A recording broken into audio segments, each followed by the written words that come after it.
webinars recently on the tariff war. So we have done 6 webinars already on the tariff war. We have also done 4 webinars on Russia-Ukraine war. And the fourth year is now almost here, 24th February. We are planning to do a complete conference in Delhi on this. So in a nutshell, EGROW Foundation, with a very objective that it was made to look into research-based policy advice, has been looking at contemporary issues as and when they come up. In India, we are now struggling with one issue of Manrega, and we are planning within the next 10 days to bring in the best minds working on Manrega. And the budget is on the annual. So tomorrow we have a pre-budget discussion webinar, 9 professors from across the country, from Northeast, from South speaking. And then next Saturday we have fiscal policy for Viksit Bharat, where 4 professors from North South are going to be speaking on how do we walk into the Viksit Bharat. With this brief introduction, I would now like to move into the current topic that we have for today, the Indo-German economic relations. Something which is very close to our heart, looking into how the European Union, our relationship with them, how the European Union is important mutually for them and for us. And Indo-German, because the type of relationship that has emerged over the years with the top management, the top economists, and the political masters interacting with each other. And we are expecting some of it in the next few days too. To discuss about the Indo-German economic relations, an important topic, we have invited Ambassador Manjeev Puri, who is presently the Distinguished Fellow at TERI and Distinguished Visiting Fellow with the Ananta Aspen Center. He is a former Indian ambassador to European Union, Belgium, Luxembourg, and Nepal. He has also served as ambassador or deputy permanent representative of India to the UN from 2009 to 2012, a period during which India was on the Security Council. To discuss about this Indo-economic relations with Germany, he is chairing the session. We have as a panelist Professor Sachin Chaturvedi, a dear friend of mine. He is right now the Vice Chancellor of Nalanda University. Previously, he was with the RIS in New Delhi, where he has worked and focused on South-South cooperation, global trade, with special emphasis on the WTO. He played a very prominent role in the G20 presidency. Our second speaker for the day is Dr. Renu. Dr. Renu is a researcher and a scholar. She works with RIS. She is a consultant with the Ministry of Finance, Ministry of External Affairs, Government of India.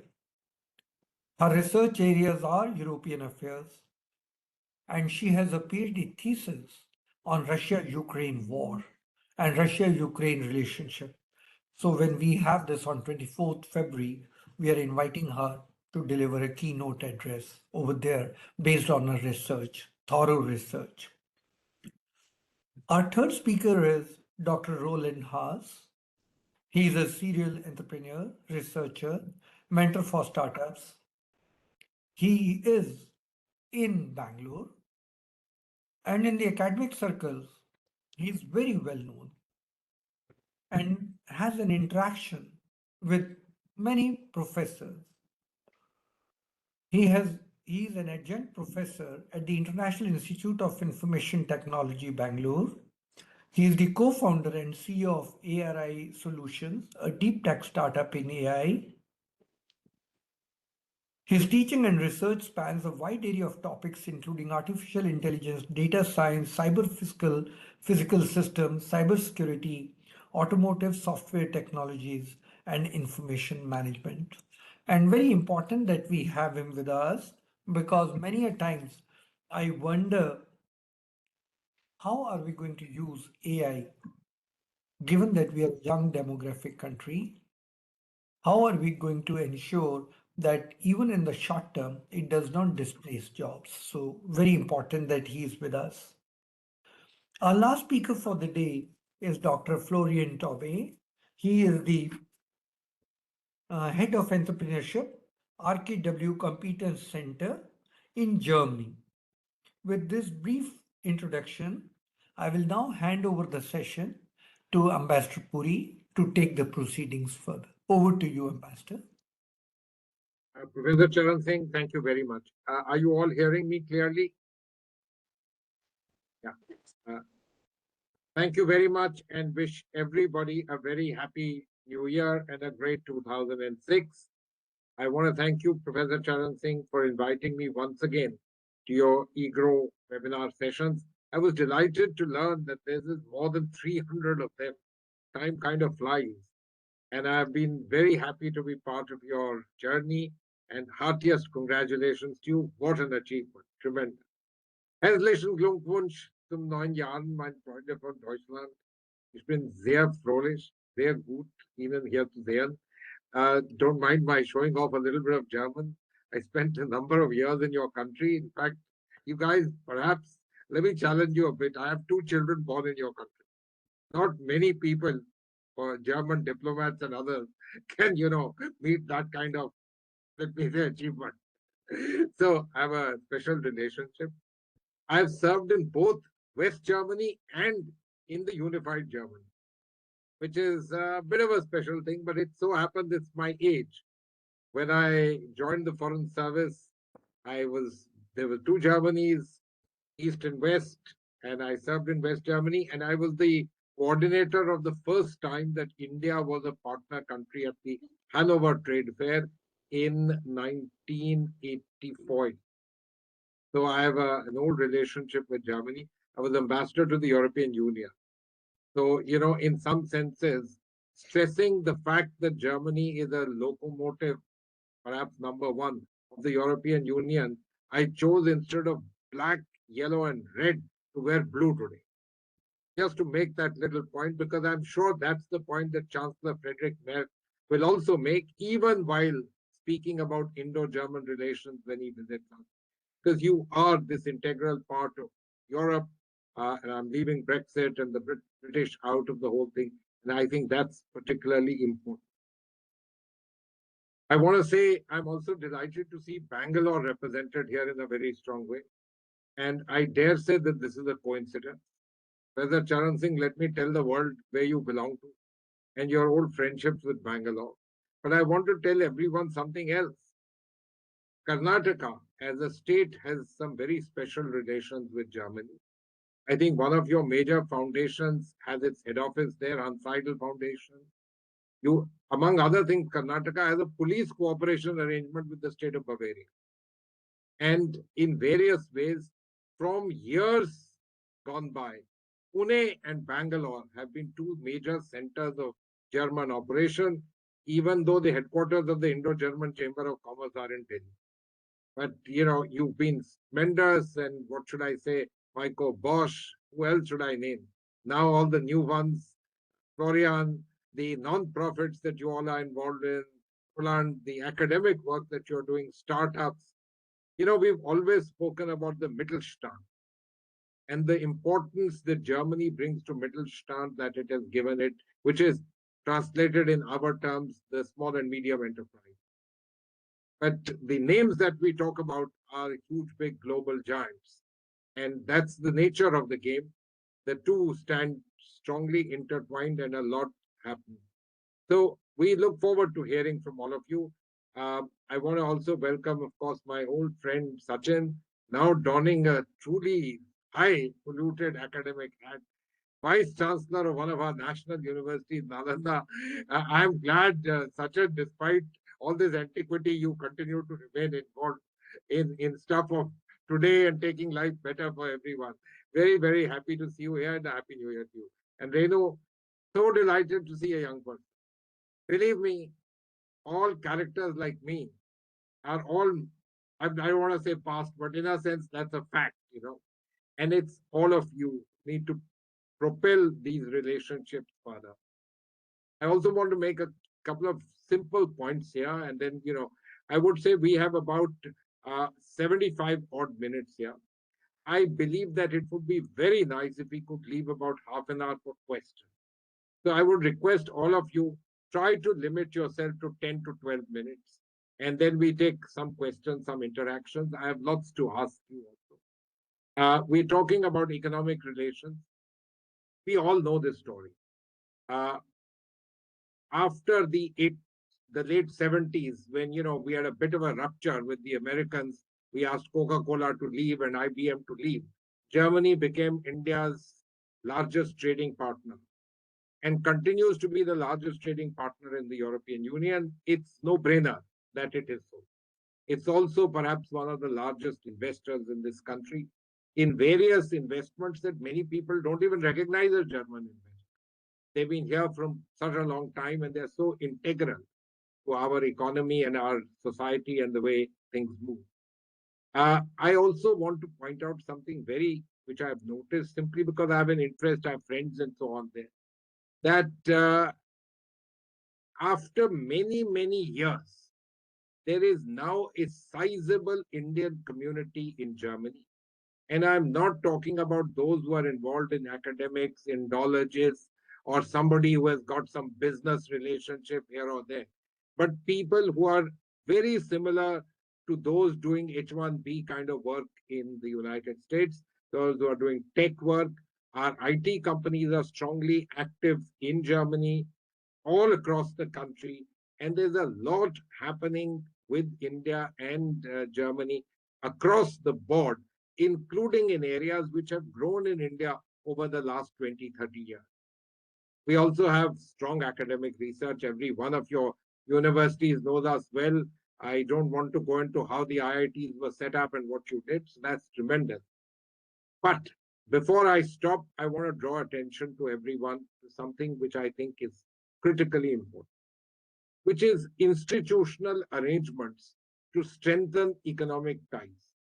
Now, one of the institutional arrangements that the world looks at are what you call free trade agreements or trade agreements, trade facilitation agreements. Germany being part of the European Union, it is an agreement between India and the European Union, being negotiated for more than 15 odd years, hasn't really gone places. But now there is a hell of a lot of renewed hope that this could happen. And indeed, the general belief is before the end of the month, some kind of paper will be inked, at least in principle, a kind of agreement. Some details, etc., may need to be hashed out. The big issue of CBAM remains, and let's see what gets worked.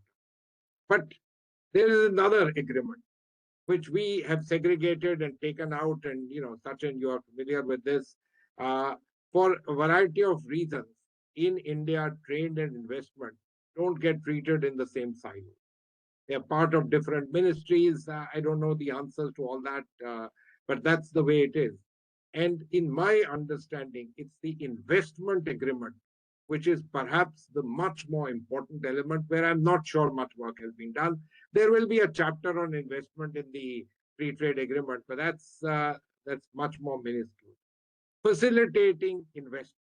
Now, I dare say also Indian investments in Europe, but European investments and German investments in India is a particularly important element from my understanding. I believe also very strongly that the signing of an FTA, even if it's in a broader form which needs to be fleshed out, signals very importantly to industry.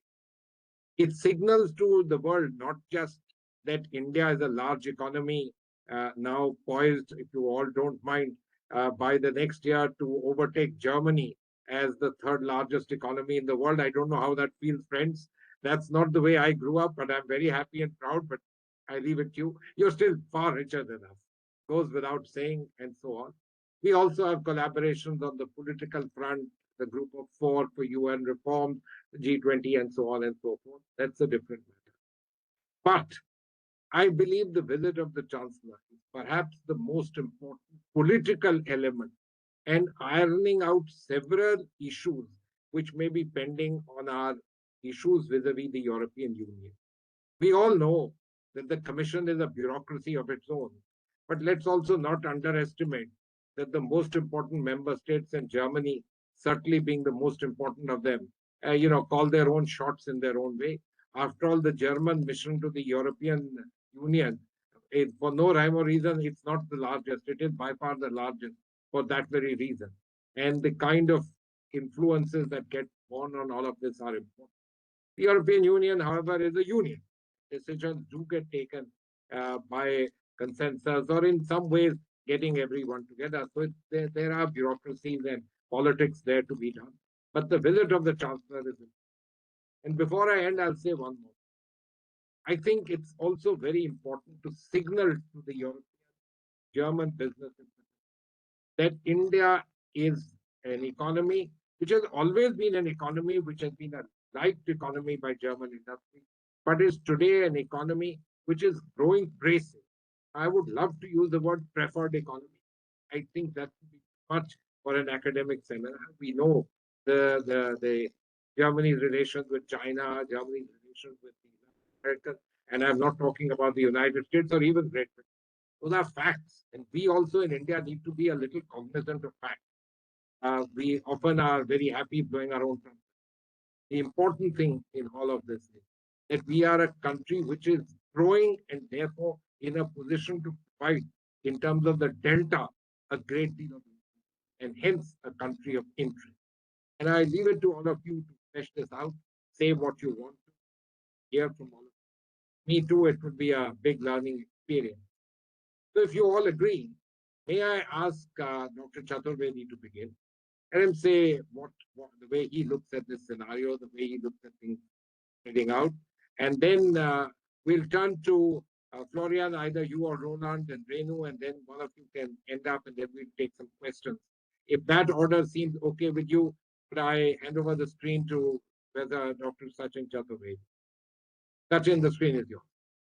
Thank you. Thanks a lot, sir, for very comprehensive overview of India-German partnership. At the outset, I must thank Professor Charan Singh ji for giving us this opportunity and getting all of us together. Warm New Year greetings. And as Ambassador Puri very rightly pointed out, congratulations for crossing 300.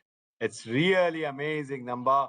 A big hand for you. And I think we were just thinking it just began, and you have really, really nurtured it so well. Having said this, I think EGROW's contribution in terms of bringing forward policy relevant recommendations, I think, is of great significance. And I'm extremely happy that I had privileged to participate at different points of time and have been engaged with you. So it's a great pleasure. I think what we heard from Ambassador Puri is extremely important in terms of the multifaceted relationship that has evolved over the years. That's the first point he has made, and I think it's extremely important. His point in terms of India-German partnership for a stronger India-EU partnership, given the kind of geopolitics that is emerging, is equally important. This is important from trade and investment point of view. It is also important in terms of connectivity, India-EU connectivity initiatives that are there. It is important in terms of the kind of digital transformation that we are looking at, but also in terms of security transition that is emerging out of the kind of geopolitics that we are ending up with. So from that point of view, I think it is important for us to work out this relationship, which is going to be of great consequence, not only for India and Germany, but as Ambassador Manjeev Puri rightly mentioned, India-EU partnership, but it also has interest for Germany. India-German partnership would bring in ASEAN, it would bring in Indo-Pacific. So how India-German partnership can be extrapolated to bring in ASEAN and also to bring in Indo-Pacific is something which is of great significance in the days to come. On trade and investment, as we see, the trade balance has been quite negative for India. We find the imports that have multiplied manifolds starting from 2016-17 till 24-25. We find that the exports have been around $10.63 billion, and we find that the imports have been around almost $19 billion. And this trade gap is largely in terms of the nature of investments that are coming in, which are trying to point out, in a way, a large sort of nature with almost 13.6, $14 billion of investment that we see here. And we also find a sort of investment which is more in terms of the automobile sectors and other areas which are there. Within trade, I think it is also pertinent for us to see how the inward investment has actually supplemented the nature of trade basket. Germany is one of the countries in which we find that intra-industry trade has multiplied.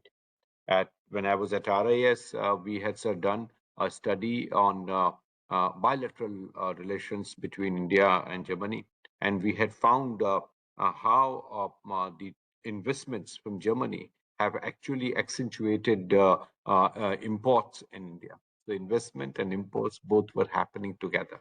They were going at a pace which is very, very interesting to observe as a phenomenon. And this is something which was pointed out during the high-level review that was there on trade and investment in 2024. And track 2 has a 2-by-2 approach of 2 think tanks from Germany and 2 think tanks from India, and with ICWA, RIS partnered, and we had this review which pointed out the kind of issues which are important. But as I was mentioning, the roadmaps which are already evolved in last 4 years with huge emphasis from the government, both on green hydrogen and also on innovation and technology roadmap. So India-Germany green hydrogen roadmap and India-Germany innovation and technology roadmap, both are important from trade investment perspective.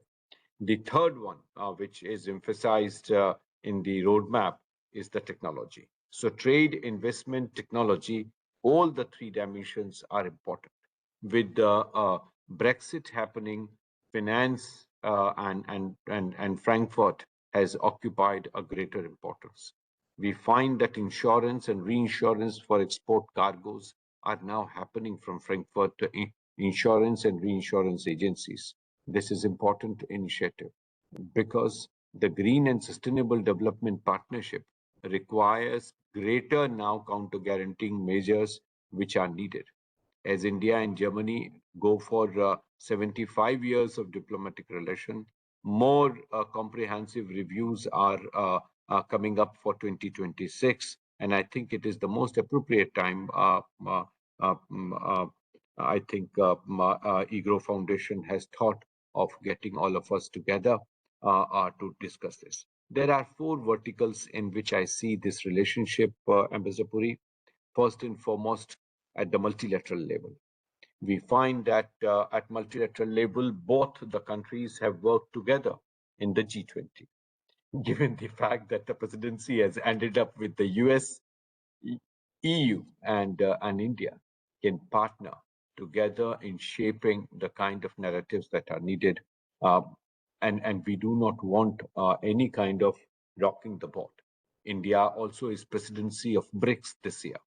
India's efforts in the BRICS presidency has been not to go anti-West and to balance. So in the regional platforms, in the multilateral platforms, it is important that German and Indian partnership for UN reforms, their partnership for financial architecture that we all are for, I think it should continue.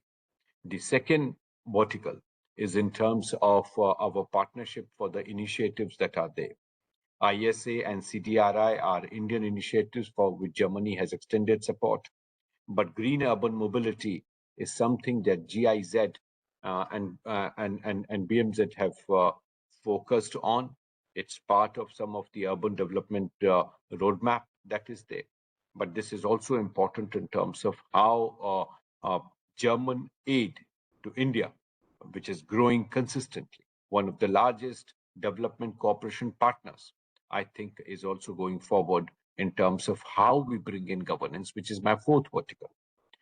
Our Prime Minister has given the idea of Global Development Compact, GDC. Global Development Compact is about some bit of equity, some bit of balancing of multiple modalities of development assistance. What does it mean? It means that if we are giving loan to a country, we should provide capacity building, financial assistance through grant, and not just loan alone, but also technology and market access, so that we do not leave countries indebted after our development cooperation and partnership. You know which country I am hinting at. I think it is important that Germany and India continue to bring in equity in the development partnership. Here, the idea of triangular cooperation is important. India and Germany together have financed projects in Africa, which is called as triangular cooperation. RIS was entrusted by the Ministry of External Affairs to assess development cooperation projects, and I had the privilege to lead that study in 5 African countries where Germany has funded, India has provided technology, and we have worked in the realm of agriculture. So this development compact is a collective effort to bring in greater governance in development cooperation. With withdrawal of USAID, with shrinkage of development finance budgets, it is all the more pertinent and important that we take this forward. With 1,700 German companies in India and more than 200 companies from India in Germany, we find that issues are multiplying. Supply chain disruption is one big such challenge for us, and so is the issue that is related to India-EU connectivity.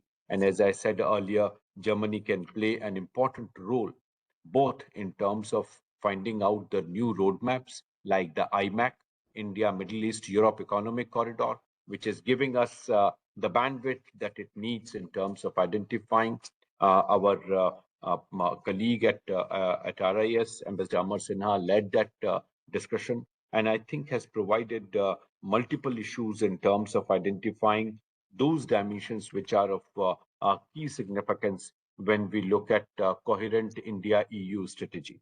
At Shangri-La Dialogue, we had explained some of these dimensions in detail, and I think it would give us a roadmap that is important. I close with this, and as Ambassador Puri rightly said, we would be open for discussion and questions. Thank you. Thanks a lot. Sachin, thank you very much. That was very comprehensive. You made it across the board, not just in terms of bilateral, but in terms of what we are able to do with the world. I noted this very important elements that we are bound also, not just in multilateral reform, but in our quest for sustainability. And this is particularly a matter of great importance in the current global scenario. The green hydrogen mission is one of those very important elements of all of that. And I think it's particularly important that you've highlighted this. These are areas in which, Germany does have huge, massive, proven ability. And if we harness them together, the largest society, the largest, in that sense, a huge economy is coming together.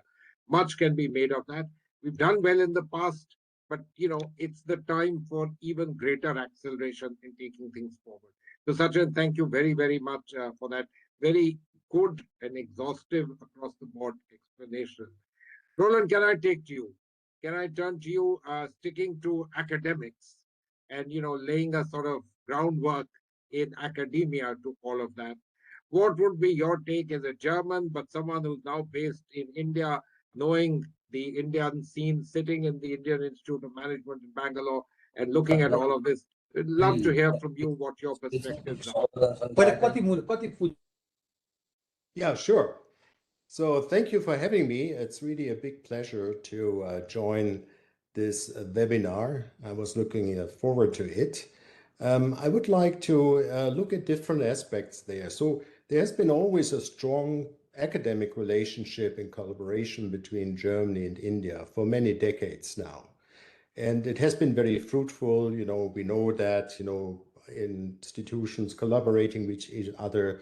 But also, if you look now at the community of Indian students in Germany, is actually very large, very connected. The research collaboration with Germany, as well as on the EU level, is very strong. And I would like to outline some challenges that Germany has, but then, of course, we see that also in the relationship. And I would like to talk then about a little bit about AI also, because I guess it's important because a lot is happening in the AI field, and I think it disrupts more than is maybe obvious at the moment. Let me talk about one challenge where also collaboration in the research domain between India and Germany would be very fruitful, and a lot is already happening there. We are all aware Germany went through a very rapid transition and transformation of the energy sector. And that was because one wanted to get out of fossil energy sources into renewable energy sources. What you need if you would like to do that is three things which are very important. First, you need to, of course, produce renewable energy. We know that solar, wind, and other ways, but solar and wind energy is one of the most important. There is, of course, also water, hydro, that, of course, is in Germany not that big. So it's wind and solar power, major one. The next one is you need to energy, where, of course, it's not always produced at the same site where it's being consumed. And so you need to distribute the energy between north to south and west to east. And that must be done in a very efficient way. And the third aspect of that is you need to store energy. And that's one of the most important ones, because renewable energies fluctuate. They're not always available when you need them, and electricity needs to be stored. And that's one of the things where Germany has actually done a mistake there to do it too fast without looking at the capacity they would have for storage. If you come to countries like Switzerland or Austria, they have hydropower and can store electric energy in the dams, and that's very important. So you have a very efficient way to convert, this energy, but you need the right resources to store it. And that means there's a lot of research needed now for efficient energy storage, where both sides, India and Germany, can collaborate on that. There are a lot of promising initiatives in this domain, but I think that this is one of the key questions, because energy is of the essence. And once you see when electricity prices fluctuate like they do and have done over the last years, and when you see that some primary energy sources, in this case, for example, gas, because of the Ukraine and Russian war, became suddenly scarce, you see how vulnerable economies are, and especially industrial economies are, if the energy supply is disrupted. Let me look at another field, which is both a field for collaboration, but also a field which is very important to think about the consequences. This is the domain of AI. We all know this kind of Big Bang event, November 2022, when OpenAI released ChatGPT. Of course, in the research community, it was known for quite some time that the problem of translating from one language to the other and understanding human language could be solved with models called transformers, the transformer architecture. The paper written in 2017, Attention is All You Need, by a bunch of Google researchers, actually is the kind of foundation for that. And you can go a couple of years back earlier with word embedding and mechanisms to actually map human language into a vector space and then do calculus on these vectors is actually the foundation of what we see now in transformer architectures and generative AI. But what I guess has taken many by surprise is how much this actually has revolutionized everything what we do.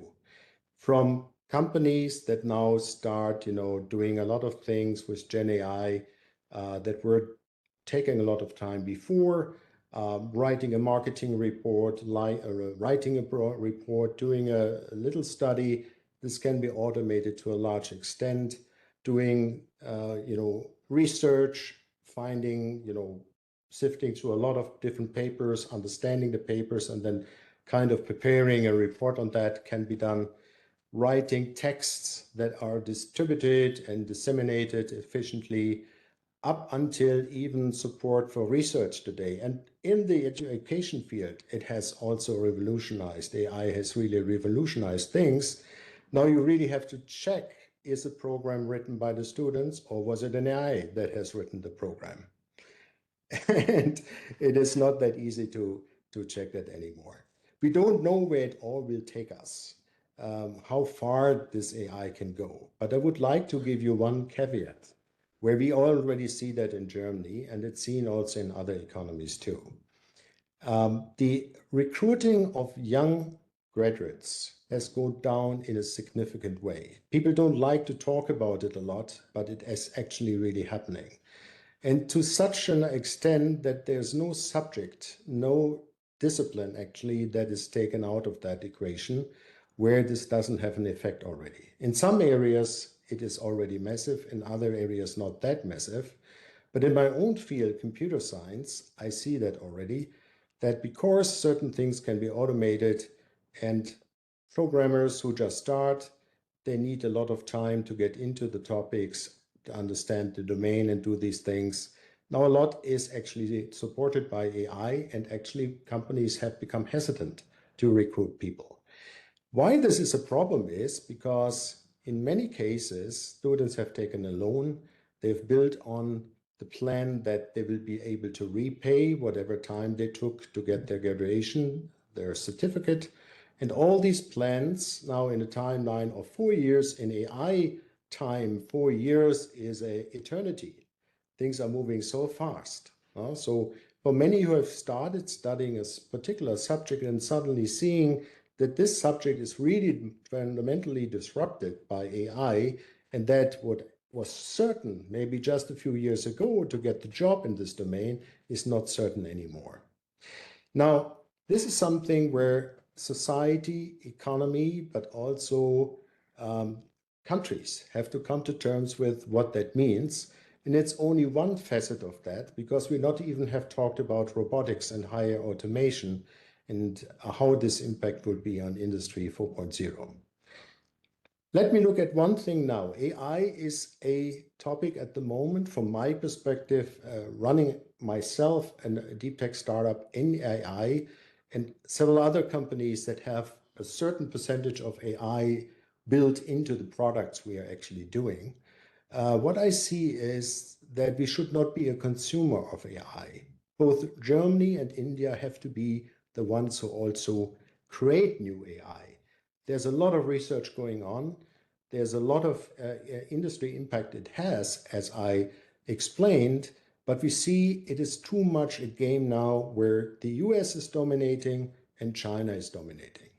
China in a different way, but US in a very, very strong way, as we have seen regarding the investments by far, by a factor of 20 or more. The investments are all going to US companies in the AI game. And we have seen deals, and there are projections of data center investments. Again, a lot of that coming from the US, going up to $5 trillion in 2030. So there's, of course, also this danger that might be hyped up, but we see a divide where we, in former times, talked about a digital divide. We are now seeing an AI divide, being a consumer of AI or being somebody who creates AI and also kind of gets the benefits, the return of invest on AI. So just to kind of summarize, we see there are very many interconnected areas: energy, AI, how these economies are being transformed, the social fabric of countries. And I see great opportunities for India and Germany together to take up those challenges and become stronger together, because it's very important. Never before in any industry, also I've seen for 3 decades, I've been working in the industries and in academia. I've never seen any time before changes that we see right now, driven by AI and some global economic and social economic factors. Roland, thank you very much. I don't know what to say. You know, I am from the generation which used to, let me say, quietly feel very happy when I heard people across the Atlantic say that their job had been Bangalore. Yeah. But the Y2K generation is kind of over. That great thing for me and those who came after me, it's over. And I completely agree with you. We don't know what this new animal is going to do. In all probability, certainly not give sort of, let me say, literate youth the great opportunity of that great country and your country and other places too. What can India and Germany do? I don't know. I don't want to feel so sanguine. Both of us have our expertise. But the points that you mentioned about energy, I think those are major areas in which we have an interest and you have fair amount of developed ability. We try and take them forward, and then we'll see what happens to our mind being supplanted by something else. That happens, as they said. Isn't it absolutely wonderful that a robo is asking you whether you are a human? But that's the reality of life as we are today. Renu, was your PhD written by ChatGPT? That's No, what sir. Roland seems to suggest. So I love this. It's excellent. We're going in the right direction because thinking is the most important thing. And no matter what this animal does, as of now, it's only able to assimilate what you or somebody else has thought of and bring it together. Next few years, if it starts thinking on its own, I don't know. But anyway, we turn to you, Renu, as a member of the foreign ministry. Frankly, you're the only one who has an inside track.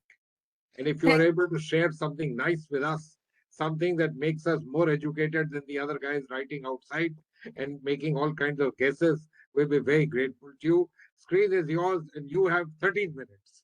Okay, thank you so much, sir. And thank you, EGROW Foundation, for having me today at the panel.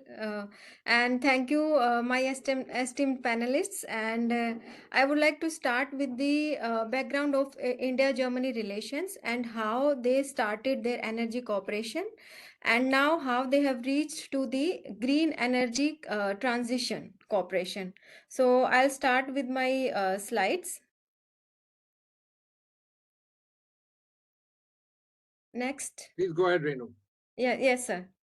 So India Germany have shared a long standing bilateral relationship since 1947. Moving forward, both countries developed their bond and achieved a multifaceted partnership in May 2000. Since then, there is no looking back. In a big push to the strategic partnership in May 2011, the two countries announced IGC at the level of heads of government. The IGC framework allows a comprehensive review of cooperation and identification of new areas of engagement at the cabinet level. Please type enter so that the points come. More recently, in May 2025, both celebrated silver jubilee of their strategic partnership with a more emphasis on green energy cooperation. Next. Since 1990s, India and Germany have collaborated on energy conservation initiatives. The Indo-German Energy Efficiency Project was launched in May 1995 to promote technical cooperation and energy conservation initiatives in India. It was launched by the Energy Management Center, which is now known as the Bureau of Energy Efficiency, through the Tata Research Energy Institute located in Bangalore, and it was completed in September 2000. With the successful completion of this Indo Energy Efficiency Project, we have the launch of Indo-German Energy Forum in 2006. It aims to enhance political dialogue around the energy transition between the two nations, and also aims to intensify Indo-German energy cooperation with involvement of public and private sectors in the areas of energy security, energy efficiency, renewable energy, investment in energy projects, and collaborative research and development. India also has been a key partner of the German International Initiative since 2008, focusing on mitigation, adaptation, biodiversity, forest conservation through bilateral projects in renewable energy, sustainable urban development, and energy efficiency. Germany also supported India's national solar mission through technical and financial assistance of around 300 euro million in 2010. In addition, it also granted around 100 million euro for the expansion of renewable energy infrastructure, particularly in solar energy. Next. In 2011, the two countries announced intergovernmental cooperation to deepen their bilateral and strategic partnership across multiple sectors. The energy cooperation became instrumental through the IGC, expanding from renewable to a green energy transition. Following first IGC, as we can see in this slide, Germany committed around 400 million euros to India to further deepen their bilateral cooperation in the field of energy, environment, climate protection, and sustainable economic development. During the third IGC, during the second IGC in 2013, the both countries focused extensively on the clean energy transition and green energy corridors with the financial aid of around 1.4 billion euro. Then during the third IGC in 2015, around 1 billion euro was given to New Delhi for solar energy partnership, Indo-German solar energy partnership, which was signed in the intergovernmental consultations in 2015 by both sides to advance solar photovoltaic energy. Further, during fourth and fifth intergovernmental consultations in 2017 and 19, both looked at various facets of green energy between the two sides. To foster ongoing joint initiatives, the two sides welcomed projects to enhance and promote solar energy in India. For example, Germany supported Indian government programs on sustainable urban mobility partnership. Development through green mobility partnership offered efficient and people-centric transport systems. Both sides also initiated the project called energy efficient cooling to reduce greenhouse gas emissions by promoting energy efficient cooling systems in the country. Next. Following their positive outcomes in their energy cooperation since the IGC began in 2011, India-Germany signed joint declaration of intent on green and sustainable development partnership and the Indo-German Green Hydrogen Task Force to strengthen cooperation in production, utilization, storage, and distribution of green hydrogen. This cooperation seeks to bring efforts to meet 2030 United Nations Development Agenda and Paris Agreement. The administrative support was provided by the Indo-German Energy Forum, which was launched in 2006.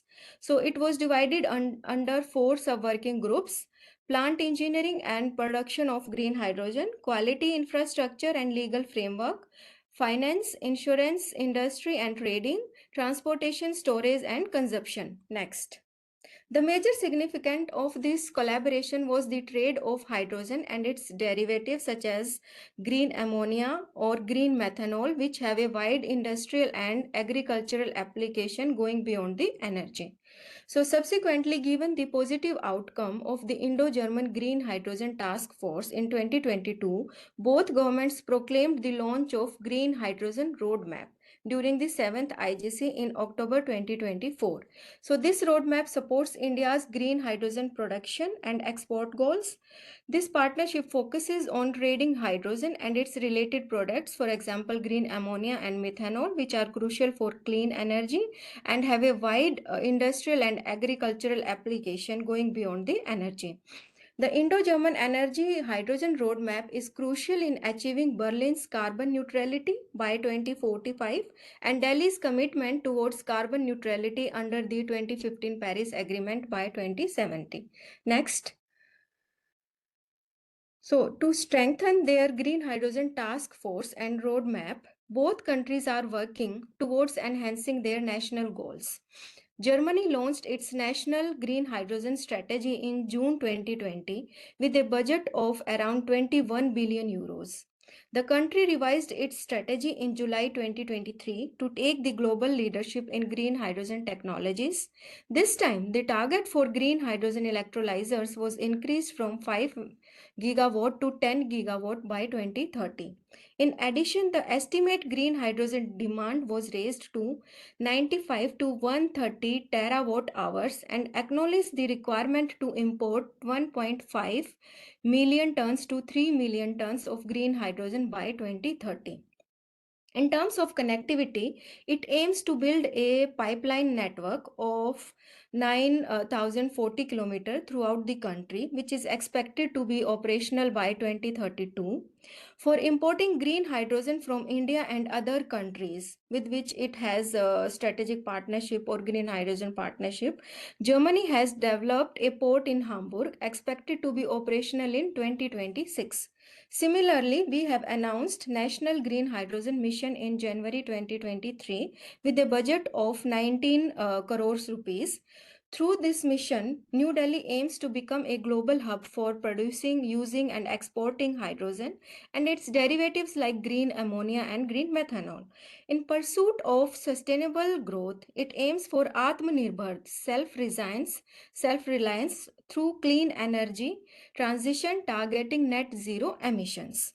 By 2030, India aims to produce 5 million metric tons of green hydrogen annually and enhance the electrolyzers capacity by 60 to 100 gigawatt, target to increase renewable energy capacity by 125 gigawatt for green hydrogen generation, and fortunately we have crossed 127 gigawatt of renewable energy capacity in 2025. So now we have become the third largest country in the solar installed capacity after China and the US.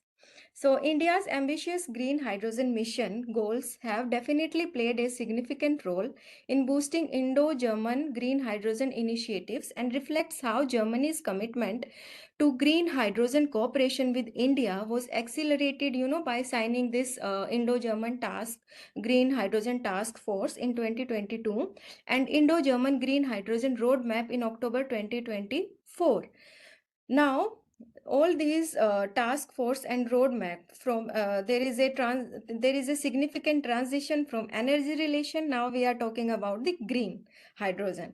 So there are challenges. Next, it comes with several challenges, as Sachin sir also pointed out in his explanation, like capacity building we need, and there is a serious requirement of serious measures required for green and sustainable development energy. Similarly, the partnership came with the high technology costs, transportation, which is extremely costly, and regulatory disparities and trade barriers. There is a infrastructure limitation, investments required, technology concerning offshore production and operations is still in its infancy stage, and legal framework governing green hydrogen. Here, Germany has the legal framework and it can support India to build the same. for the transporting green hydrogen. So I will conclude with the prospects. Next slide, please. The task force and the roadmap have encouraged both the countries going towards the prospects. So if we see, there is a prospects for both the for India, there is a green hydrogen production capacity. We can learn from Germany, energy transportation, storage, and market applications. Secondly, we have the prospects in scope for building green hydrogen markets. And lastly, we have the scope for exchanging best practices in technology, policy, and administrative experiences. So if I see these prospects, Germany has the storage production capacity, because it is also collaborating with China on that. It's taking electrolyzers for making the green hydrogen from China. Similarly, we provide Germany a huge market of renewable energy, and we have proved now become the third largest in our renewable capacity. And Germany also help India in making the legal framework for transporting the green hydrogen, not only to Germany but throughout the EU countries, as we have also started in green hydrogen partnership with France, Finland, if I'm not wrong. We have also expanding our footprint in the East Asian country with Japan, and we have also done with some agreements with the Oman in the Gulf, and we are steadily going forward in this partnership. So seeing the visit of German Chancellor in this month, I see the partnership going in a positive direction, because in December 2025, Germany has again announced 1 billion euro in the clean energy transition and towards the sustainable development goals. So I see this as a positive under the current Chancellor Merz, the green hydrogen partnership. And both the countries can take forward this relationship to a next level. And I hope that something more productive will come during this intergovernmental consultations, which is due to take place in 2026. Thank you. Thank you. Renu, thank you very much, and thank you for this detailed explanation. You know, like Roland, you have also highlighted Indo-German possibilities for global good, in fact, and for both our good in the area of sustainability. You focused on green hydrogen. And frankly, I can tell you, if we can master these technologies and take this forward, it will be tremendous, not only for our two countries, but for the world in general. Though, Right. you know, there many people point out that it's a little ironic that in the short run, India might be exporting energy, a country which is hugely energy deficient itself. But you know, that's how businesses are. So I'm very happy and you know, I want to read between the lines in what you said, that this is what you're working to realize. So congratulations and all part your help.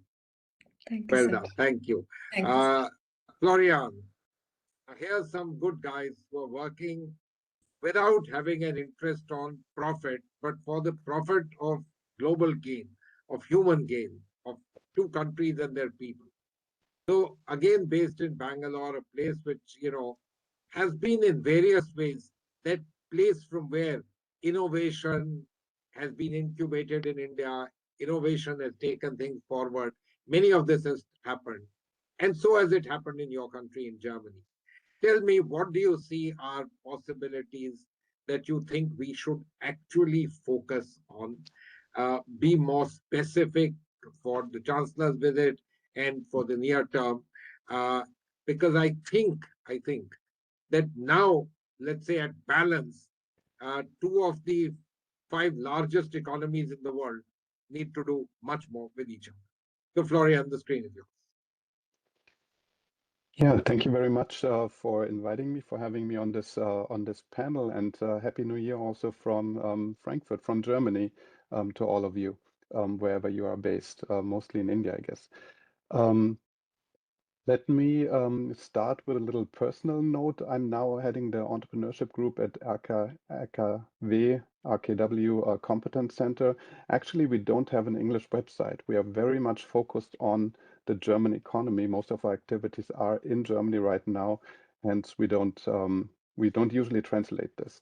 LKW was founded more than 100 years ago by Carl Friedrich Siemens, then head of the Siemens company, and the Association of German Electrical Engineers. So this already tells us a little bit of the history, and it's been very influential in the development of the German economies between the wars, also in that dark period between.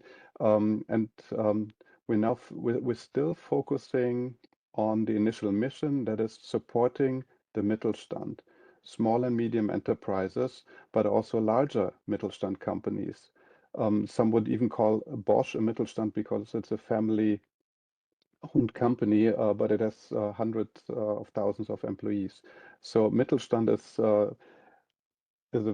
a very difficult beast to grasp analytically, because it's not only cannot only be measured quantitatively in terms of numbers of employees, sales, profits, etc., but it's also this qualitative measure, how a company is organized and managed. And I think this could already be one of the possible connectors between Germany and India. And we have there's been studies for more than 20 years now by Professor Simon about the hidden champions, so-called hidden champions, companies that are somewhere in the rural areas, not in the metropolitan centers in Germany, but that are leaders, world market leaders in their respective industries, either number 1, 2, or 3 in their respective market. And a lot of them are obviously focusing on the German strength in engineering and machine tools, etc. So this is what we're doing now at RKW. We're focusing on supporting the Mittelstand. The mandate started after World War I in 1921, when we had two phenomena: a lot of skilled labor, or in fact, a lot of labor of the labor force did not come back from the war. So a lot of the labor force was missing. On the other hand, we saw in the United States that Ford and others were starting with conveyor belts and automation of their production. So that's what led German industry, led by Friedrich Siemens, to start our organization, to help to support the small and medium enterprises in Germany with similar automation innovations that they could not do on their own. A lot of them are small. They have 10 employees, maybe less. So they cannot venture on strategic initiatives and think ahead. They just stuck in their day-to-day work. And that's the main mission of RKW. And what I do in my group is we look at future Mittelstand. Entrepreneurship is future Mittelstand. New businesses that are created today are the Mittelstand and the SMEs of tomorrow. And this is actually where I see a potential bridge, or a lot of potential between India and Germany. And yeah, I said I wanted to start on a personal note. Bangalore is a very dear place to me. I spent a couple of weeks at the Indian Institute of Science to do field work for my PhD thesis. I worked on the Indian IT industry, how it emerged, how it evolved, and I was hosted at IISc by Professor Bala Subramania, which was a wonderful opportunity. And there was one thing that actually came out of my thesis, which was unexpected. I thought economic geography of a cluster is mainly about the local connections, how institutions, capital, established companies, young entrepreneurs are working together in a local ecosystem. But there was one factor that is now actually quite popular in research. These are migrant entrepreneurs. And migrant entrepreneurs in a broader sense, from a Bangalore perspective, it would be the diaspora entrepreneurs. Indians that went to Silicon Valley, most notably, also Boston and other places, but mainly in the US, that started to contribute back to the Indian economy. We heard before about trade, investment, technology, but I think what's very important is people and knowledge. And this is what actually brings me now to the potentials between Germany and India. Indian employees are now the largest foreign group in STEM businesses in Germany. More than 40,000 Indians working in STEM industries in Germany. And we have an even higher number of Indian students in Germany, again, mainly in STEM disciplines. So there's a huge base of potential new entrepreneurs growing in Germany with Indian origins. And what I would love to see is that a lot of these Indians in Germany will start new businesses, not only starting in Germany, but connecting India and Germany with these businesses, as we saw from Silicon Valley and India. And it's telling that, Roland, you are running a deep tech startup in Bangalore, because that's actually the other point that I wanted to make.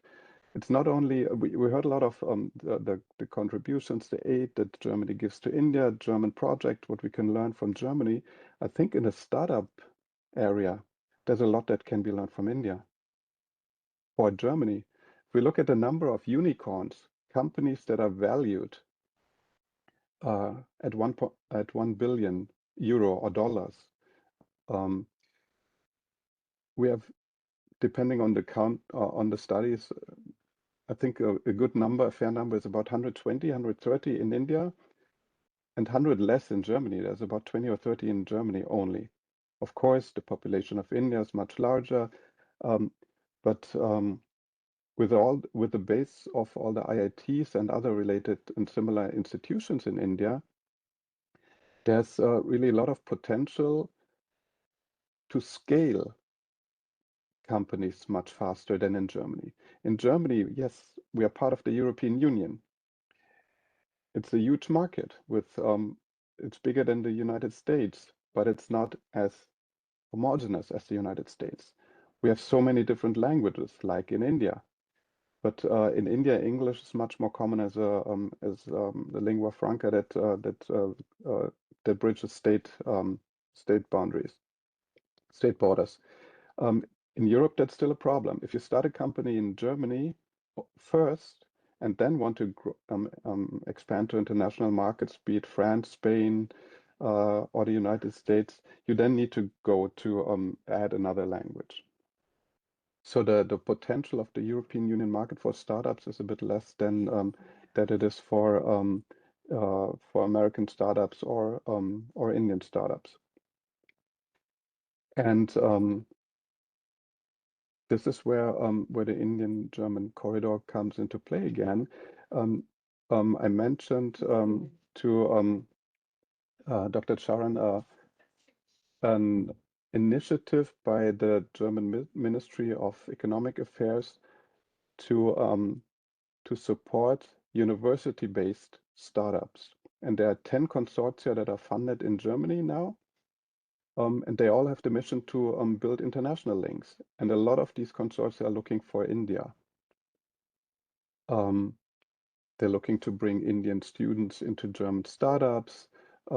They're also doing a little bit of this Y2King. They try to get Indian programmers to German companies. But mainly it's about a mutual learning that both countries can learn from each other and collaborate in areas like energy. And there's a German House of Innovation and Science in Delhi, DWIH, with a lot of partners in Germany and India, a lot of startup centers. And just to mention one of the non-leading technical universities, the University of Rostock, which is in the northeast of Germany, where there's a lot of wind. And they focused their startup center on renewable energies, and they are very strongly engaged in India to deepen the links and to benefit from each other. So the startup perspective is, I think, something that I think is really important. They not only want to bring Indians to Germany, we also see a lot of Indian students already starting their businesses in Germany. And one of the potentials here is that India can be an alternative, or could be, let's say, could be an alternative to the United States um, um, in the process of scaling internationally. And I think this could strengthen the bonds really as an in the trilateral on a multilateral stage where we see the collaboration between India and Germany that has this long history, and looking into the future between the US and China.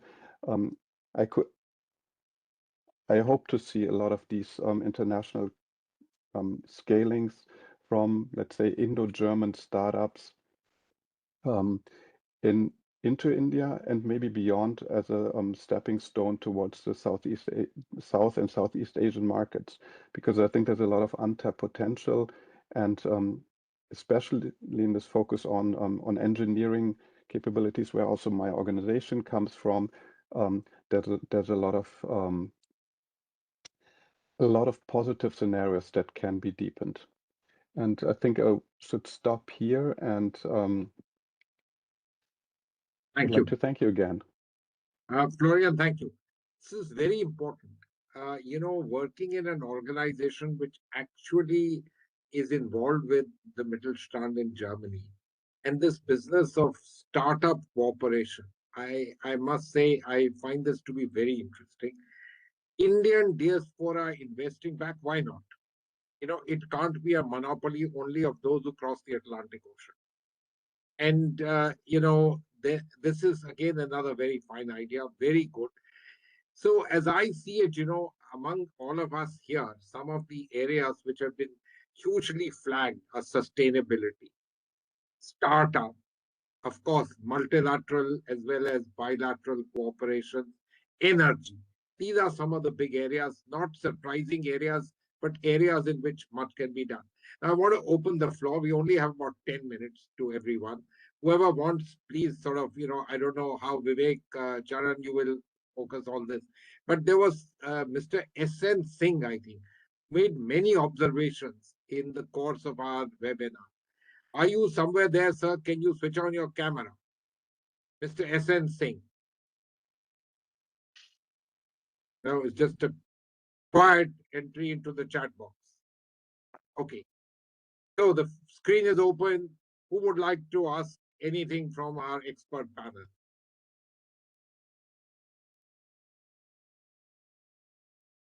Nothing much. Vivek, do you see anything anywhere? Or Charan, do you see anything? There are a couple of questions in the chat box.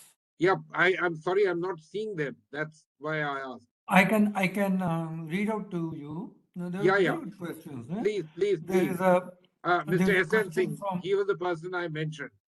yeah, Structural and Essence. institutional change. Mr. Singh, are you somewhere there? Can you switch on your camera?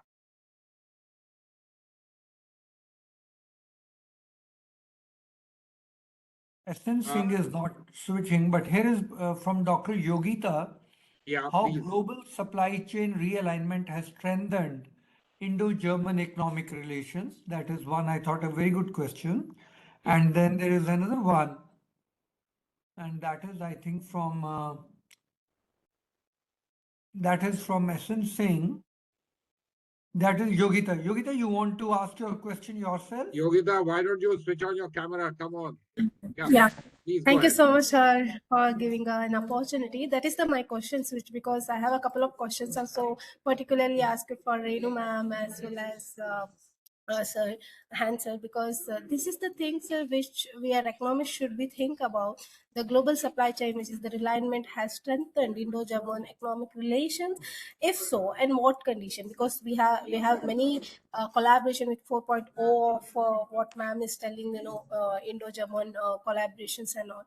So I have some doubts about all these things. If you can clear it out, that's the great thing. So, Professor Charan Singh, if I can ask you, Roland, you and Florian, to give that a shot, because here is a query coming from somebody in India. And what is your understanding? Florian, maybe you should give it a shot. You're in that sort of in between practitioner and academic positioning. What do you have to say to her?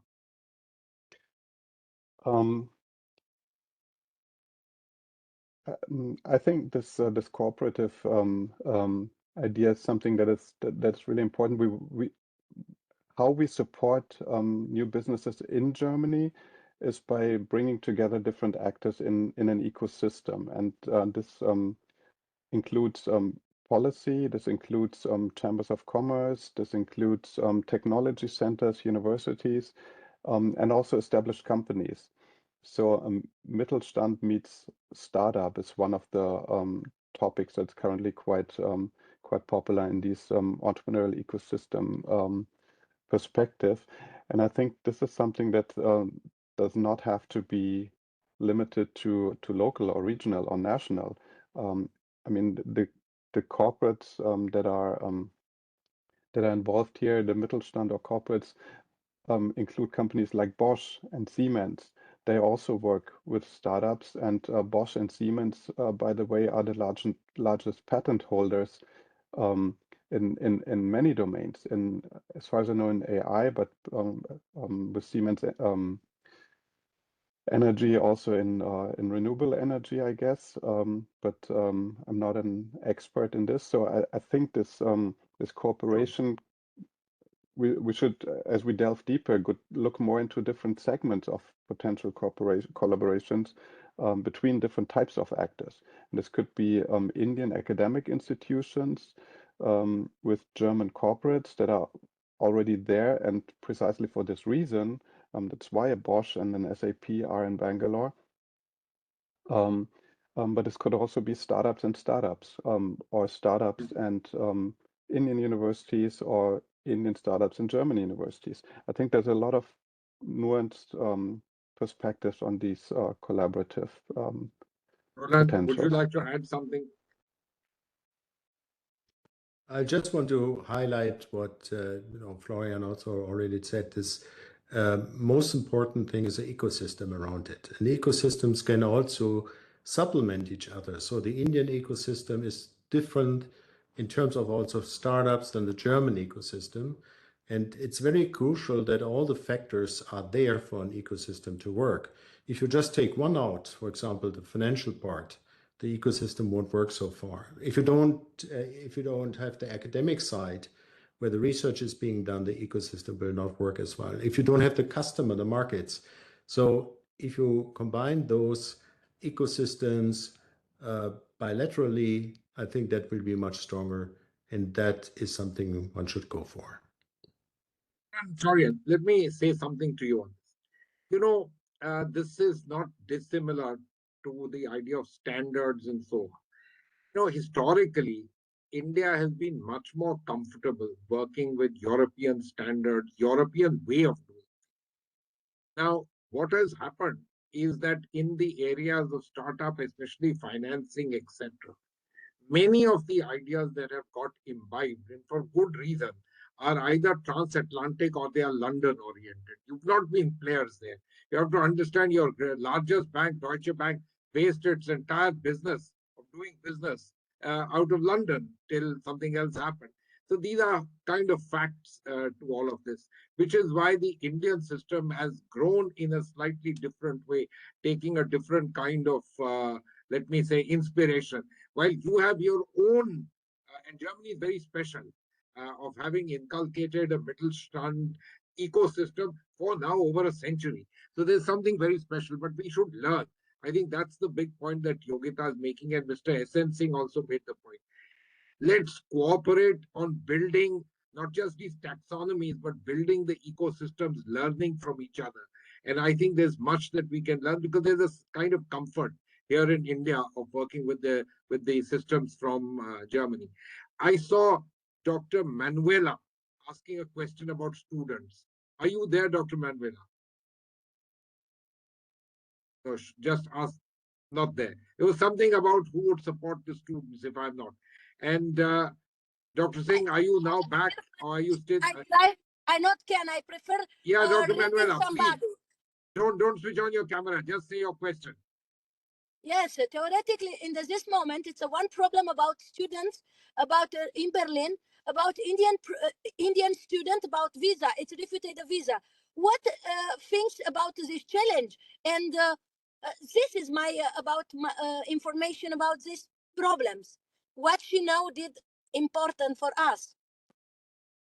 Renu, maybe, you being part of the government could sort of understand where Dr. Dan is coming from and what are kind of things that we are looking at. Look, we've seen mobility go up. We know the Europeans and their own issues on all of this. And we also understand politics in Germany and elsewhere on all of this. But what are possibilities of easing mobility for those who contribute? Let me say, professionals and so on, the kind of things that even Florian and others were. Have you something to say that can give us some kind of an idea? Renu. Sir, I think you can explain better than me on this visa issues. Okay. Dr. Dan, my understanding is this, that, Germany has, for a variety of reasons, whether it's rebound from the United States or various other things, or a greater degree of comfort of our people, our young people with Germany. Let me say one point to you. When I started off my career, uh, you needed to be kind of German speaking to manage in Germany. Today, the number of courses, the number of institutions equally fluent in English is unbelievable in that country. So, whatever you say, there's a kind of societal change. And the country is more accepting and become much more accepting of those who have high skills and who bring them their industry. And, but on the other hand, let's also be very understanding that Germany is no exception from what you are seeing in the United States. There is a certain kind of backpedaling at the moment in terms of migrations. We have to understand where these things come from in other countries.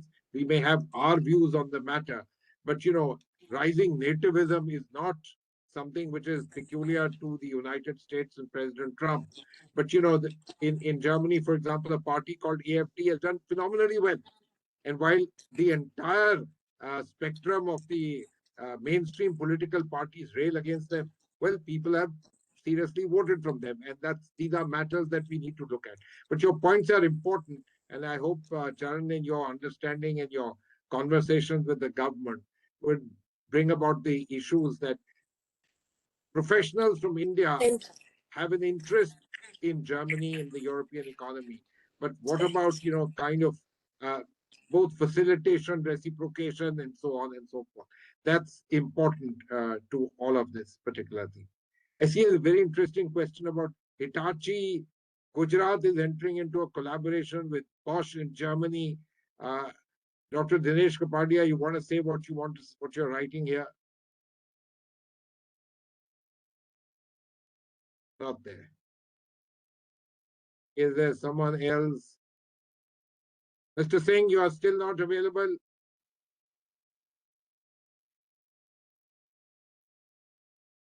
No, I'm afraid not. So, we're kind of at the end of this particular session. Sachin, do you have anything to add here? You've been listening, and more than that, you are somebody who is very familiar with what can and cannot be done by governments. So it'd be very good to hear from you before we close this session. Thank you, sir. I think the last question after Hitachi is about the labor market. And just Okay. last year, sir, we hosted Labor Minister of Germany in India, and German ambassador had organized a reception for her. And in the discussion, it came up in terms of, if you recall, a large number of Indian nurses to go to Germany. This agreement on lines of Japan was signed. Now, the issue is in terms of nurses who are properly trained and who speak German. So, how we bring in skills along with the language. So, this part, I think, is something which requires state governments, where most of the nursing schools are to pay attention. Kerala has its own limits, and we are realizing the limits are being achieved rather fast, with Australia and Japan taking away most of the nurses from Kerala.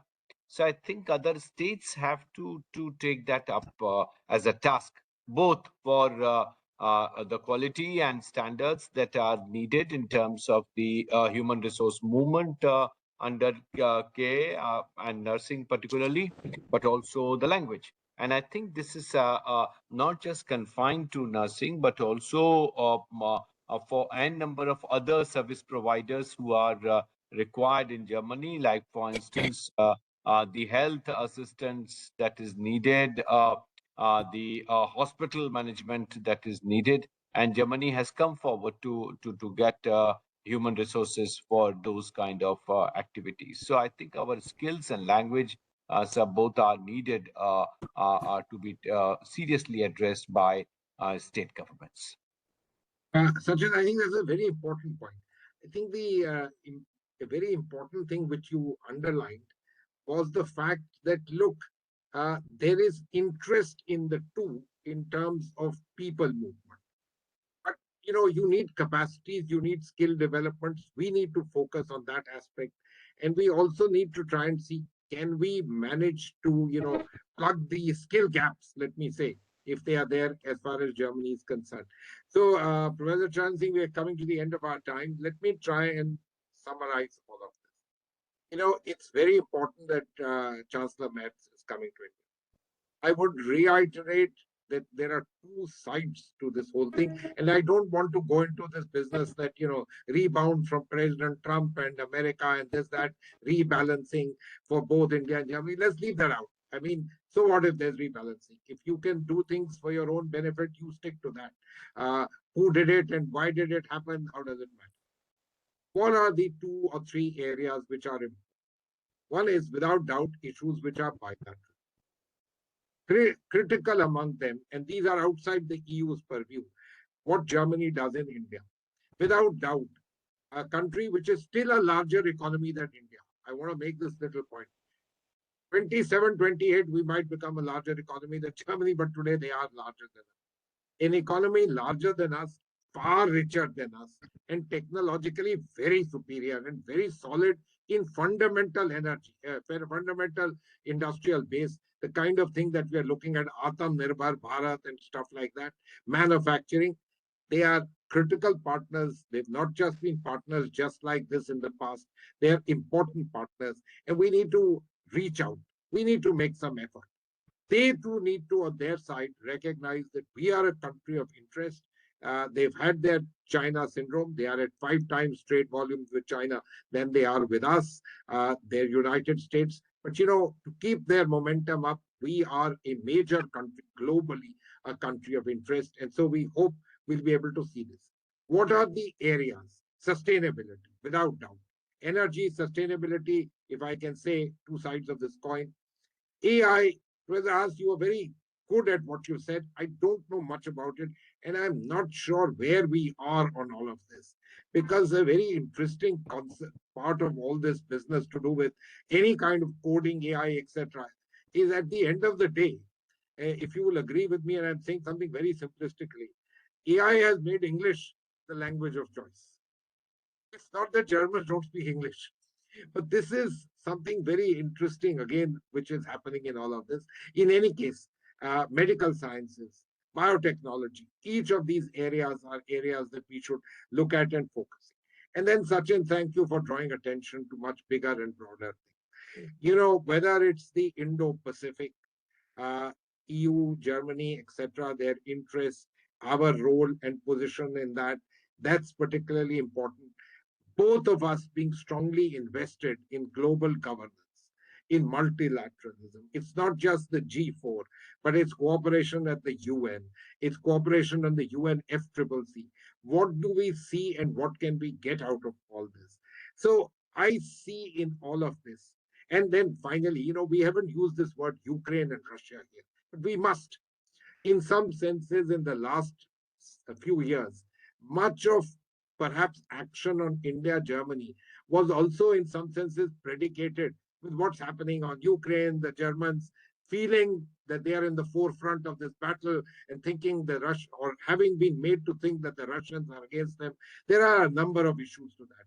I don't want to go into, the theories of the neocons versus the détente characters in the United States and what it means and so on.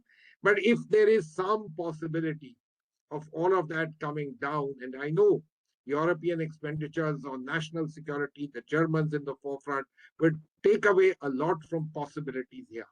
But maybe these are areas of cooperation, India, Germany, which could open up to even greater things with a slight amount of easing, if I may say, on what has been the dominant feature globally, and of course, in terms of relations as far as Europe is concerned, Ukraine, Russia, and all of that. Can we try and find a better answer? I would be failing if I didn't mention fossil fuel.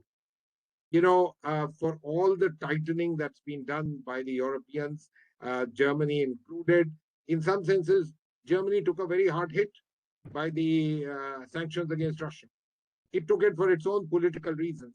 Easing, maybe that will ease things there. Maybe it'll free up more capital for being able to do many other things in the world. So, in some senses, any kind of lessening of global tensions, especially if they are somewhere near our borders, helps both these two large economies take things forward. And I hope that in this visit, we would be able to take things bilaterally forward, look at the global scenario, and also, more importantly than anything else, actually provide a massive ballast to pushing the India-EU trade and thereafter agreement on investment and find some kind of solutions to this CBAM imbroglio. I think these things would be very important. We are two large democracies. We have worked together for 75 years. On a lighter note, I must tell you something. Simply because I've been around much longer than most of you.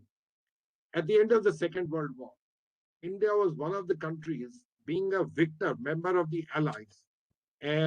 We didn't ask for reparations. We didn't seek any of them. And people say, I'm not sure about this, that as a result of this, not only did we establish diplomatic relations rather fast back with the then Federal Republic of Germany soon after it was constituted, but we ended up with the Germans being, in a sense, very interested in this relationship. It's not just the steel plants, etc. But the Indian embassy in Bonn was located right opposite the German chancellery, the federal chancellery, across Bundesallee. Many people used to ask, how did this happen? I said, I don't know. Maybe we just did the right thing at the right time. And that's what happened. I hope this is the right thing. The right thing will happen this time. This, I believe, is the right time. EGROW, Professor Charan Singh, Vivek, Sachin, Renu, Roland, and Florian, thank you very much. We're smack on time, like good Germans. You're very welcome. We do things well. Thank you. Thank Auf you. Wiedersehen, alles Gute. Auf Wiedersehen und Thank you very nochmals much. Thank you. frohes neues Jahr. Happy New Year. Gesehen Very und bye-bye. much, Happy New Year. Thank you. Happy Thank you New very Year. much. Thank you very much, Ambassador Puri, Thank you. Thank for taking care of this time as well as such an important topic. And I want to thank each of the panelists for bringing new things to us. Great learning curve for us.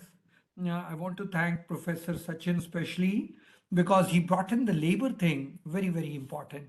And I've always wondered, Professor Sachin, that is there a scope for medical tourism from Germany instead of our nurses going there? Can we have people from Germany come over to India, and that could improve the medical tourism in a very big way? I Yes, was also plus wondering tourism when in I was general. That is good. yeah, Yes. when I was in the US and studying at Stanford, and Stanford University has a Stanford Hospital, and Stanford Hospital has their own helicopter ambulance. Yeah. And I used to always wonder if they can bring patients from wherever in the US to Stanford ambulance, through Stanford ambulance to Stanford Hospital. They could have air ambulance flying from Stanford to say Gangaram Hospital in Delhi. And they could get in a tie-up with insurance companies and with private hospitals in India, and we could provide them Stanford standard quality room and medical service. But Germany is far closer than Stanford, and I was wondering if it is possible, instead of our people going there, some of them could come over here. And the type of medical tourism that we can provide is 360 degrees, from breathing exercises to naturopathy to oil treatment on their forehead and Ayurveda. And then, of course, modern allopathic medicine, which our private hospitals can excel. So Germans would love a 360-degree spectrum, and medical tourism could go a big way rather than just sending our Malayali nurses to Germany. So that was a thought, and I was thinking if we could, I if hope, we could Charan, you have no issue with Malayali nurses going to Germany. no, but That's Kerala okay. Let's leave it specialize. at that. Yeah, They are yeah, fantastic. They're yeah, globally but recognized as being fantastic. I don't mean to miss. We have Punjabi guys also going to different places, but I had Yes. this thought if we could Well, yeah. encourage medical tourism, we could encourage medical tourism and the type of medical facilities that we have. I'm also very happy to share with you. I've just completed a working paper. It is on our website EGROW with Juhi Rajput, who's a PhD scholar at IIT Delhi on MSMEs. And I think we have a lot to learn from the Germans on MSMEs. And in India, this is very important for us because we have a young demographic country. And when Professor Roland was talking of I think if AI kicks in a big way, MSMEs are the only solace that we will have to keep our workforce engaged. So therefore, with Florian, I was wondering if what more can we do, and if the German Chancellor is here, what more can we do to strengthen the relationship between India and Germany on the MSMEs? And in our working paper, sort of which we have on our website, we have identified a few areas where this relationship can become stronger. So I want to thank you for flagging these issues. Now, I also want to mention that next Friday we have Professor Frederica Angeli from University of York speaking to us on health issues, tackling global health inequity through health enhancing innovation in resource constrained settings. And Roland, your AI is going to probably address global health inequities in a very big way, right? Right. And Right. that could change the medical practice of medical science if AI is properly utilized in the health issues. So I was wondering from the Germans and you from heading the deep tech AI strategies, we could probably learn a lot. So next Friday, same time, we have Professor Angeli from York University. I also want to mention within a month we are in for our union budget. Tomorrow, Saturday, we have a special session on the pre-budget, and 10 of our friends from across the country, nook and corner, are going to be talking about their budget thoughts. Next Saturday, 10th, we are going to have another one, and we are titling it Fiscal Policy for Viksit Bharat, where only three speakers are there, and they are all very seasoned. They're going to tell us on what should be the fiscal policy, and maybe some of that will dovetail as a suggestion in the union budget. We are also planning another session on insurance sector for Viksit Bharat, which we are intending to do on 12th of January. And then we are planning to do on 14th of January, rural unemployment scheme. In India, we call it the Manrega. It has found a new name very recently. We are going to dwell on the on that scheme, and maybe some of it will, with the objective of contributing into the budget. Maybe some of those thoughts which we'll be discussing there gel with the government and may find place in the budget. At least we are going to request that. So next 4 to 5 webinars tomorrow, next Friday, next Saturday, insurance sector and the rural unemployment. So we would request you to kindly earmark, pencil it. All of these are from 4 to 5:30 p.m.